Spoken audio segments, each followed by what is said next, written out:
models of revelation. So by saying you haven't come across things that you've seen or witnessed using your sense data, you're presupposing that your sense data is the only way to gather information. Empiricism is the idea of knowledge. So in philosophy, empiricism is the study of knowledge, right? And you know this With empiricism, we're only limited to what we know about reality. But I've just shown you that there's a transcendental part of reality that you can't account for. Like 1 + 1 = 2. Yeah, it can equal 2 without you being here. Yeah, I don't think it's possible to know. So I'm sort of agreeing with you. Yeah, I know you agree with me. So you're saying it's not, but you're still saying it's not possible. I'm saying if it's possible that there are transcendentals that exist, like 1 + 1 = 2, it's possible there's things outside of our sense data, outside of what we're experiencing, that could be a reality. when they fall into Faith comes You into do. Yeah. right? Well, I when you get the gospel call that more trust. it is a modified kind of Lucan You could model. actually come to a conclusion. But what's different from trust and faith? It's also the first gospel we have in Right. the gospel. Yeah, I do. Yeah, And it comes at one. I have greater trust in that than in faith. But hold on, wait, 1 minute. So, but what I would say is this: look, you're saying that you have trust in something. What's the difference between trust and faith for you? Well, with trust, you can trust like a mathematical formula to come up with a solution. Why can you trust? And you can repeat an experiment and come up with the same answer. That's why I call it trust. But that's based on chance. That's still based on a faith claim. That's not based on something that's factual. It could be the case that tomorrow 1 + 1 doesn't equal 2. Because to agree with you entirely, I would have to have faith because I can't prove it. So I can do experiments that I trust. Well, I would argue, Come up with so I would argue you have faith in most of your life. For example, when you got up this morning, did you think that the toothpaste, when it hits your toothbrush, was going to randomly go into the sky? Well, I trust that because I do that every day and it works, you know. But that's just probability. That's like I've seen it happen all the time, but that doesn't account for it always happening. Do you understand what I'm saying? You still have to have faith in it always happening in the same way, because you can't prove that it's always going to be the same.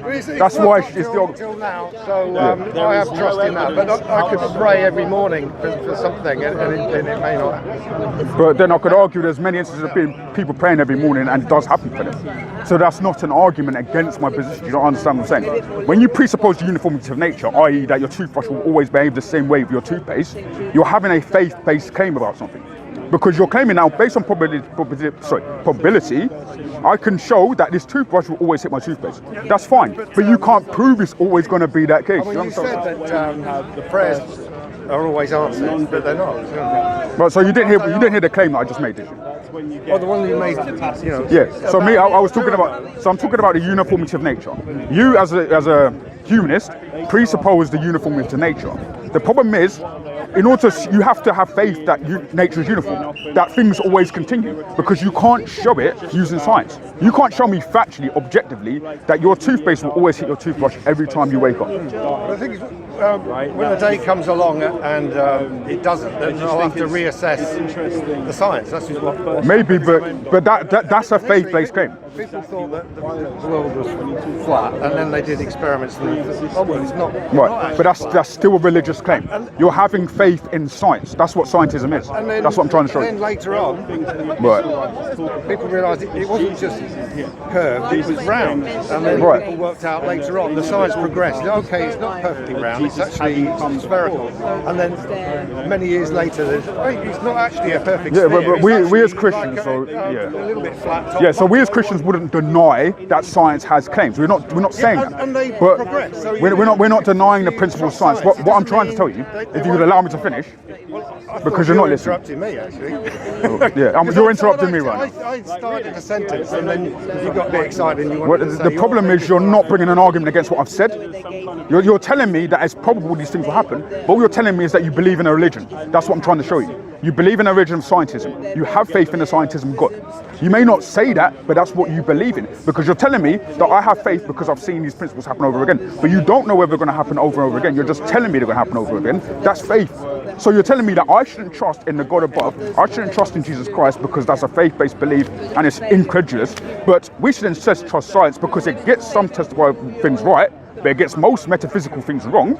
doesn't tell us about metaphysical realities, doesn't tell us why 1 + 1 = 1, doesn't tell us about consciousness, doesn't tell us about our reality and our sense data. But we should trust that because it gets some things right about the reality. Rewind. You said that I have faith in. You have a religious faith in science, yeah? Yeah. Well, no, I haven't. No, you do. asserted that, but I didn't have to assert it. It's what you told me. What I've told you. I've deduced is from what you've told me is that you have a faith-based religion.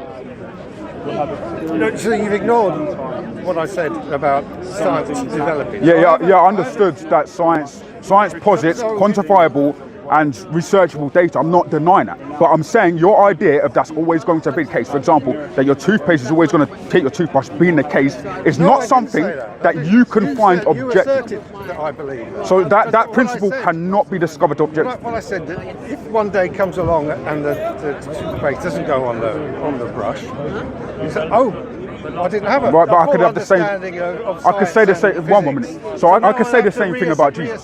So I could say the same thing about Jesus. I could say, well, if it's the case that I die and then I don't see Jesus, that's fine.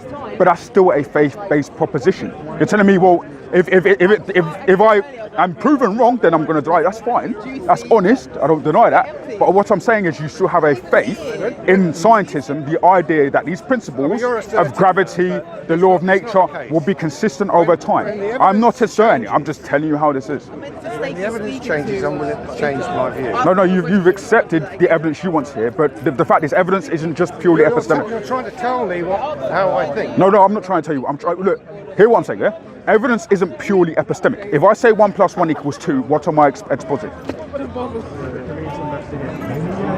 You can't answer it. So, it's basic maths. Carry on. So it's basic maths. So if I said to you 1 + 1 = 2, what would it mean? Carry on with your. So you can't answer 1 + 1 = 2. I'm just deciding not to play your game. That's all. It's not. 1 minute. Sorry. Because I literally have to get them in. Sorry. Right. I have to. Sorry. Because if you can't answer 1 + 1 = 2, then I don't think you should even be a humanist. That doesn't make any logical sense to me. As far as I'm concerned. choosing not to answer your question. You're choosing not to answer my question. Yeah. Because you can't. No, I just don't. Tell me where you're going with this, and then I'll understand why you're asking me. So my question to you was, does 1 + 1 = 2? Now you tell me why you're asking. So I actually asked you that question.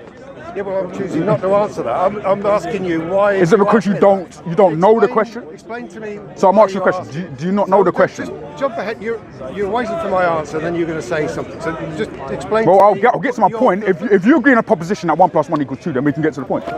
No, you can carry on without my answer. So do you disagree with the proposition that 1 + 1 = 2?